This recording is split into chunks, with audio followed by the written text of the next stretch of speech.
Tantangan akselerasi dunia pendidikan di Kutai Barat masih menjadi tantangan terbesar bagi pemerintah Kabupaten Kutai Barat, dan ini masih menjadi fokus untuk melakukan pembangunan di semua bidang karena hal ini akan berdampak kepada masa depan Kabupaten Kutai Barat. Namun demikian, catatan demi catatan masih menjadi tantangan besar, mulai dari peningkatan kualitas guru, kemudian melengkapi fasilitas infrastruktur sektor pendidikan yang ada di seluruh wilayah Kabupaten Kutai Barat, dan bagaimana upaya ini kemudian dilakukan untuk menyelesaikan catatan-catatan penting ini. Ini yang akan kita bahas dalam fokus redaksi pekan ini.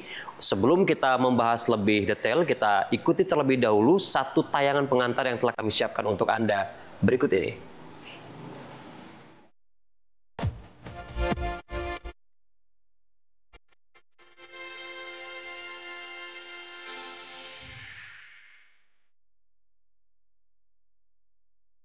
Potret pendidikan di Kabupaten Kutai Barat menunjukkan dinamika yang kompleks. Secara geografis, wilayah ini memiliki tantangan besar. Sekolah-sekolah tersebar hingga ke pelosok kampung yang sulit dijangkau. Namun semangat belajar tidak pernah pudar. Data terbaru dari Dinas Pendidikan Kutai Barat menunjukkan peningkatan angka partisipasi sekolah di semua jenjang, dari tingkat SD hingga SMA. Ini merupakan indikasi positif bahwa kesadaran akan pentingnya pendidikan semakin tinggi di kalangan masyarakat. Namun di balik capaian ini, masih ada sejumlah tantangan yang harus diatasi. Salah satunya yang paling mendesak adalah kualitas guru dan infrastruktur sekolah. Banyak sekolah, terutama di daerah pedalaman, masih kekurangan fasilitas dasar seperti ruang kelas yang layak, perpustakaan, hingga akses internet. Distribusi guru yang belum merata juga menjadi isu krusial. Pemerintah Kabupaten Kutai Barat juga telah memberikan program beasiswa unggulan untuk siswa-siswi berprestasi dari keluarga kurang mampu. Pemerintah berharap program ini dapat memutus mata rantai kemiskinan melalui jalur pendidikan, sekaligus mencetak generasi penerus yang kompeten dan berdaya saing. Pembangunan pendidikan di Kutai Barat tidak bisa dilakukan sendiri. Sinergi antara pemerintah daerah, masyarakat, dan pihak swasta sangat diperlukan. Dengan komitmen yang kuat dan langkah strategis, mimpi untuk menjadikan Kutai Barat sebagai lumbung sumber daya manusia yang unggul akan dapat terwujud. Tim Liputan TVRI Kaltim melaporkan.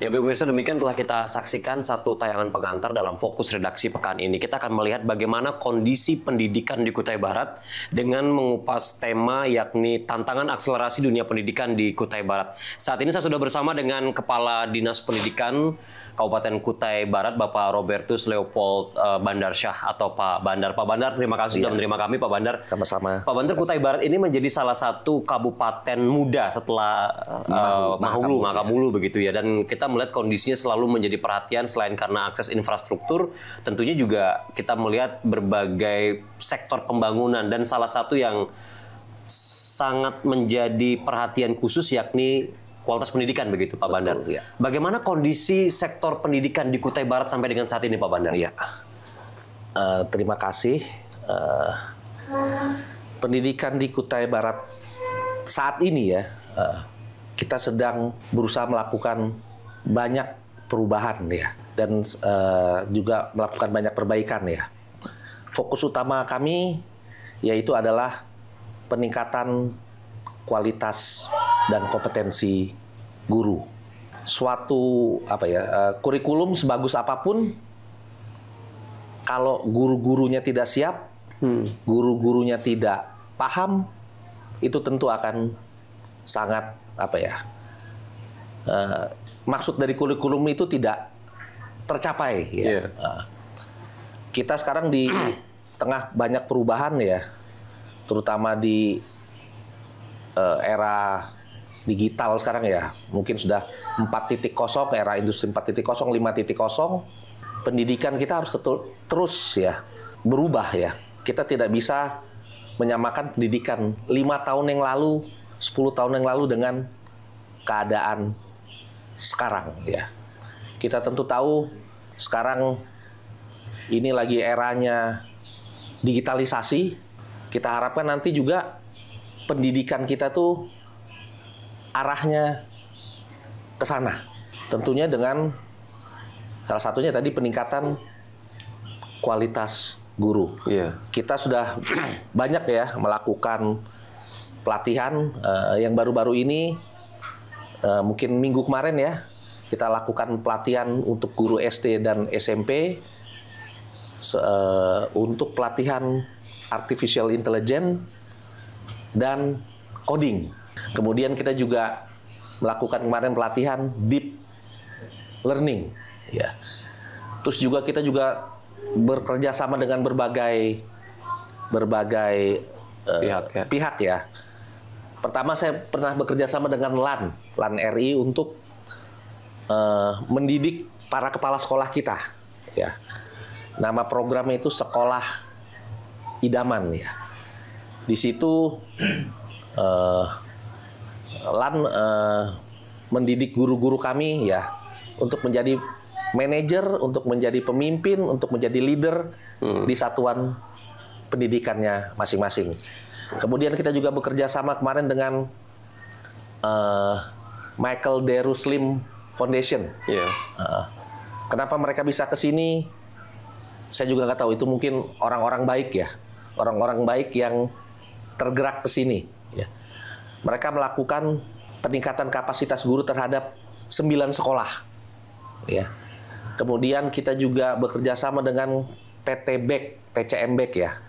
Kemarin mungkin Pak ini sempat nemenin sampai ke Bentian ya. Yaitu sama juga peningkatan kapasitas guru. Begitu juga dengan Tanoto Foundation ya.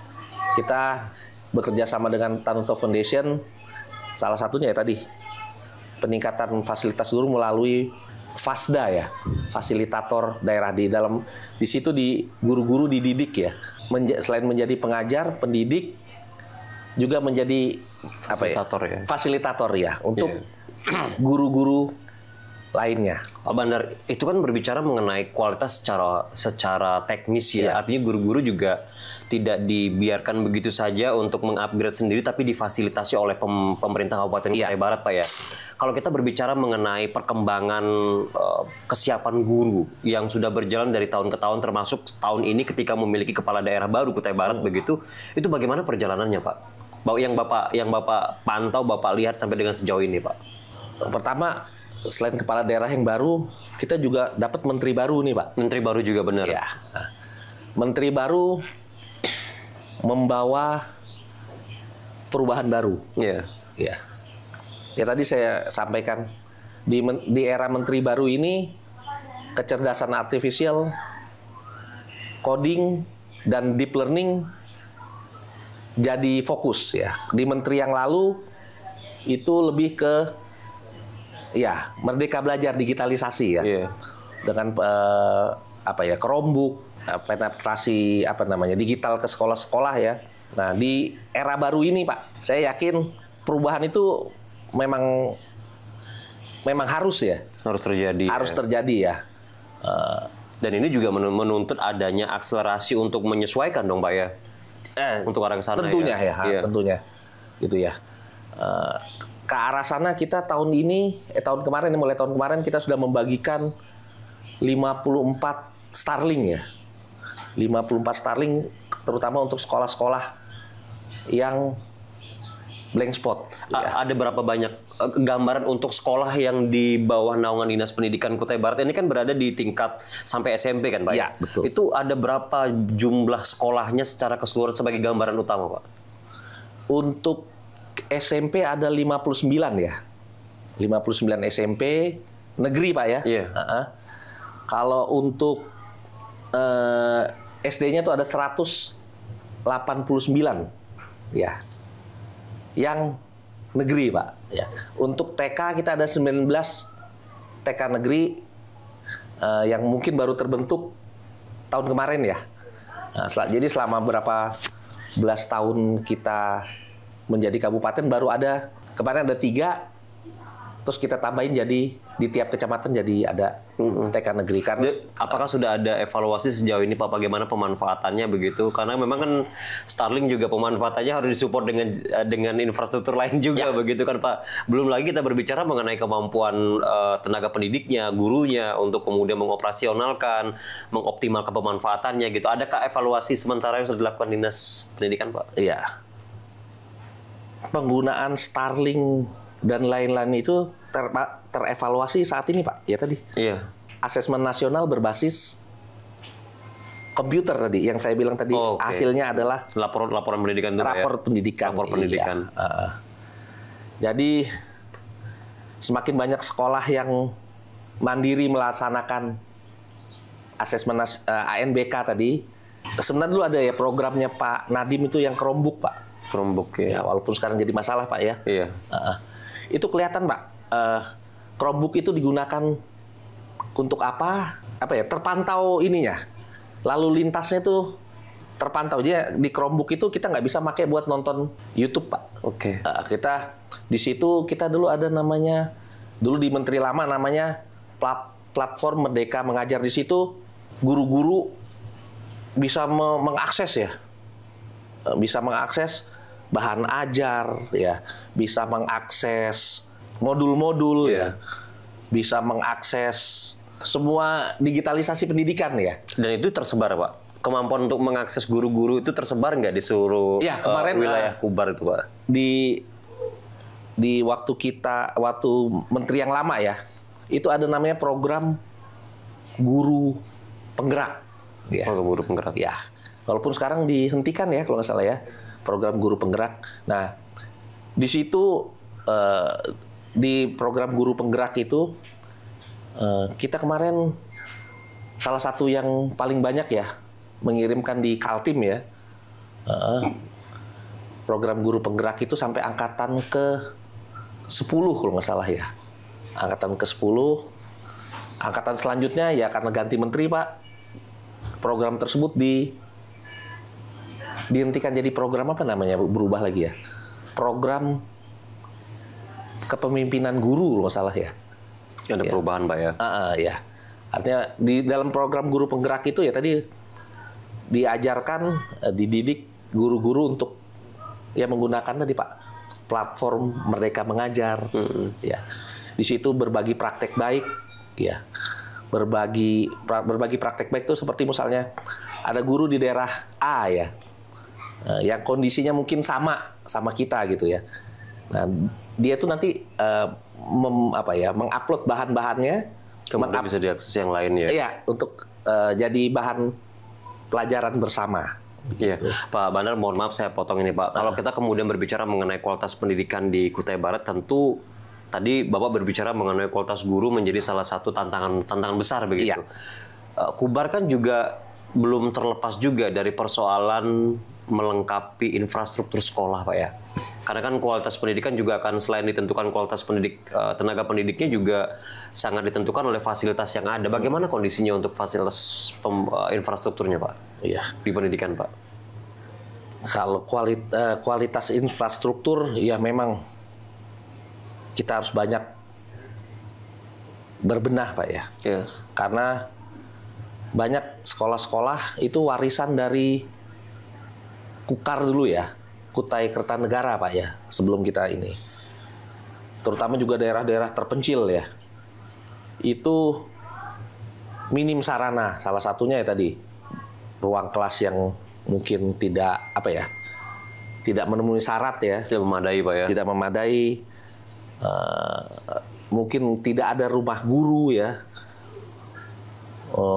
Akses ke sana yang memang terbatas Pak ya. Terbatas ya. Begitu. Dan itu banyak terjadi di daerah-daerah kecamatan terjauh, Bentian, Bongan ya. Daerah Bentian ini daerah yang langsung berbatasan dengan Kalteng Pak ya? Iya, langsung berbatasan dengan Kalteng. Tapi Pak, justru sekolah-sekolah berprestasi malah datang dari daerah-daerah pedalaman. Betul Pak. Oke. Ya, itu saya nggak tahu. Mereka hidup ininya ya, kombel namanya. Komunitas belajar, komunitas guru, komunitas berbagi praktek baik itu justru hidup dan banyak yang sampai nasional ya. Tingkat nasional tuh Pak, justru dari Bongan Pak. Dari Bongan, dari Bentiar. Dan ini menjadi salah satu indikator semangat juga tumbuh dari daerah terluar Pak ya, terluar dari Kutai Barat. Pak, dengan kondisi yang ada tadi Pak Bandar, mulai dari kualitas guru, kemudian kualitas infrastruktur sekolah yang ada begitu, program atau inovasi apa yang sekarang sedang dijalankan oleh Dinas Pendidikan Kutai Barat atau pemerintah Kabupaten Kutai Barat begitu Pak? Karena melihat sekarang kan pendidikan menjadi lebih menjadi prioritas lagi dengan banyaknya inovasi yang dituntut begitu. Langkah-langkah strategis apa yang tengah disiapkan sekarang Pak? Di zaman kami ini ya, di tahun 2023 nggak saya, itu kita belum punya TK negeri di kecamatan-kecamatan. TK negeri cuma ada di 3 tempat, di Melak dan Barong ya kalau nggak salah ya, dan sekolah darat ya. Jadi daerah-daerah lain itu belum ada namanya TK negeri ya. Kemarin lewat usaha keras kita, akhirnya terbentuklah 16 sekolah TK negeri di Kabupaten Kutai Barat, sehingga jumlah TK negeri kita bertambah jadi 19 ya. Kemudian juga lewat program Kubar Ceria ya, inisiatif dari kami juga ya tadi. Yang bisa kita lakukan pertama-tama inovasinya ya di pendidikan, peningkatan kualitas guru. Kita masih ada sekitar 400 guru ya yang belum S1, tapi 400 guru Pak ya? Ya, dari sekitar 3.000 itu masih ada 400 ya. Untuk itu berapa kali kita melaksanakan kerjasama dengan universitas terbuka ya. Ya. Untuk meningkatkan jenjang pendidikannya Pak ya? Iya, untuk meningkatkan jenjang pendidikan. Kenapa Pak? Masih ada guru-guru yang masih tingkatan SMA. Ya tadi kembali lagi ke akses tadi ya. Mana ada orang yang jarang ada orang mau ya tugas di daerah pedalaman ya, sehingga kita ambil orang-orang dari ya kampung tersebut ya. Ya artinya tadi nggak ada orang dari Samarinda tuh mau tugas di Lemperdraya, di Tanjung Soke, Garunggung dan lain-lain ya. Tapi kemarin juga penempatan P3K nih ya. Penempatan P3K guru, kita sekarang P3K tuh udah 65% dari komposisi guru-guru kami itu P3K Pak sekarang ya. 65%. Kemarin penempatannya itu melalui sebuah sistem namanya RTG ya.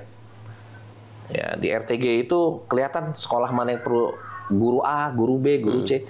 Jadi kemarin walaupun menangis-nangis, kalau sudah tanda tangan guru dari Melak ya harus ngajar di. Kalau sudah mendapat kebijakan itu memang harus dilaksanakan. Nah, terus juga pemerintah juga memberikan insentif khusus ya buat guru, namanya TPP Pak, tunjangan perbaikan penghasilan ya. Itu untuk seluruh guru Pak ya? Iya, untuk seluruh guru ya. Iya Pak, kemudian saya mau mempertegas Pak di beberapa menit lagi untuk kebersamaan kita di Fokus Redaksi kali ini.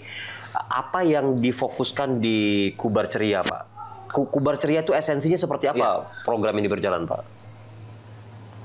Untuk Kubar Ceria tadi saya katakan fokus sekali lagi di peningkatan kapasitas dan kualitas guru. Ya, kita invest di guru-guru yang siap menghadapi perubahan tadi ya. Tadi ganti presiden, ganti menteri, ganti kebijakan ya. Ya, guru kita harus apa ya? Siap ya Pak ya. Harus siap, mau tidak mau ya. Tadi saya bilang sebagus apapun kurikulum, pelaksana di lapangan adalah yang menyampaikan adalah guru. Ya, Pak Bandar, terakhir Pak Bandar, sebagai sebagai pertanyaan closing dari saya, Pak. Apa target dari Dinas Pendidikan Kutai Barat 5 tahun ke depan? Karena ini berhubungan juga dengan masa kepemimpinan kepala daerah yang baru begitu, Pak. Apa target yang akan dicapai untuk mengatasi seluruh persoalan pendidikan ketika kita hubungkan dengan tema kita hari ini, tantangan akselerasi dunia pendidikan di Kutai Barat, Pak? Ya. Yang kita mau capai di 5 tahun yang akan datang, ya tadi peningkatan dalam nilai rapor pendidikan, ya. Ya tadi nilai, tingkat numerasi anak-anak, tingkat literasi anak-anak, tingkat kebinekaan, itu yang itu cermin ya, cermin keberhasilan pendidikan ya, yaitu peningkatan rapor pendidikan, Pak ya. Saya nggak tahu nanti apakah rapor pendidikan ini kan karyanya Pak Nadiem ya, apakah masih lanjut atau enggak? Tapi kayaknya sih masih lanjut ya. Artinya kita ingin nilai rapor pendidikan kita itu sekarang kita tuntas mandiri namanya. Itu dengan nilai 64,5 ya. Kita harapkan setiap tahun rapor pendidikan kita akan terus meningkat ya. Artinya apa? Kita ada perubahan ya. Ya, kita tentu berat mengejar yang sudah established kayak Balikpapan, Samarinda, tapi yang ingin kita lihat adalah peningkatannya ya. Artinya kita ada progres gitu ya.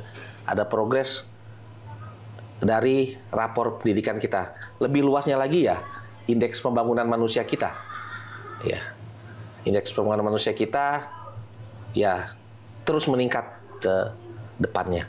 Mungkin itu aja. Baik, Pak Bandarsa, terima kasih Pak atas waktunya, Pak. Kami sudah mendapat gambaran terkait dengan kondisi pendidikan di Kutai Barat. Demikian fokus redaksi untuk pekan ini, pemirsa. Kita melihat bahwa Kutai Barat sebagai salah satu kabupaten termuda selain juga dengan Mahakamulu memiliki banyak sekali tantangan di dunia pendidikan. Selain tadi Pak Bandar sudah berbicara tentang bagaimana upaya menyiapkan kualitas tenaga pendidik, termasuk di dalamnya adalah guru. Kemudian juga ada persoalan-persoalan memenuhi kelengkapan infrastruktur pendidikan. Tentu ini juga tidak hanya menjadi tanggung jawab pemerintah, perlu dukungan dari pemerintah pusat dan juga perlu dukungan dari seluruh masyarakat Kabupaten Kutai Barat, karena pendidikan merupakan investasi terbesar dalam menentukan nasib kemajuan satu daerah. Demikian fokus redaksi pekan ini. Saya Madi Kertayasa pamit undur diri. Selamat sore dan sampai jumpa.